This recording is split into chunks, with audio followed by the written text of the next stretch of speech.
Good evening, ma'am. This is my presentation, the deepfake investigation case study detect before you share. Case study number 1, Pope Francis in the white puffer jacket. A viral image showed of Francis wearing a fashionable oversized white puffer jacket that looked like luxury fashion advertisement. Many social media users believe it was a real photograph. The image first spread widely on Reddit and social media platform in March 23. It was later confirmed to be by AI generated using the AI tools Midjourney.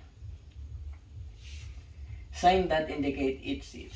The finger and hands look distorted and unnatural. Fabric fold and shadow appear unrealistic when zoomed in. The lighting around the face and jacket was inconsistent.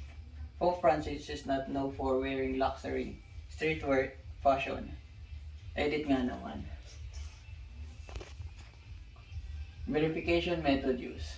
Reverse image search show no original news source or Vatican photos released. Fact-checking website like Snoop and Ponitor confirm it was AI generated. Expert exam image consistency, sucks, mileage, hands, and unrealistic texture. Impact on viewer. Many viewers believe that image was real. It's demonstrated how realistic AI generated image can become. It increased concern about missing information and fake media online. Guide question. Why do you people believe in this content? People believe it's because the image look realistic at first glance and Pope Francis is already globally recognized public figure. What emotion does this trigger? Surprise, humor, curiosity, confusion. What should be the intention behind it? Entertainment and viral attention. Testing AI image capabilities. Showing how easily people can be fooled online. Case 2. Vladimir Zelensky deepfake video. Several manipulated videos spread online showing Ukraine President Vladimir dancing strangely or telling Ukraine soldiers to surrender during the Russian and Ukraine war. The fake surround their videos spread on hack website and social media platform in 2022 and other altered dancing circulated in 2004 using face swapping technology. Signs that indicate it's a fake. Lip movement did not perfectly match the audio.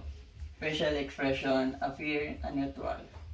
Head movement looked disconnected from the body. Voice tone sounded different from real speech.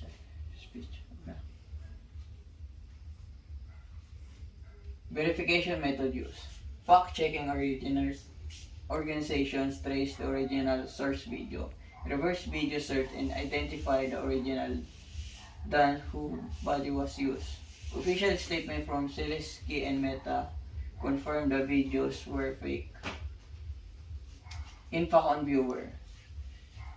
Could create panic and confusion during wartime. May reduce trust in official news and leadership. Could influence political opinion and public moral. Guide question.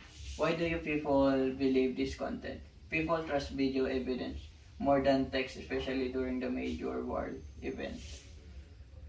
The real and fake.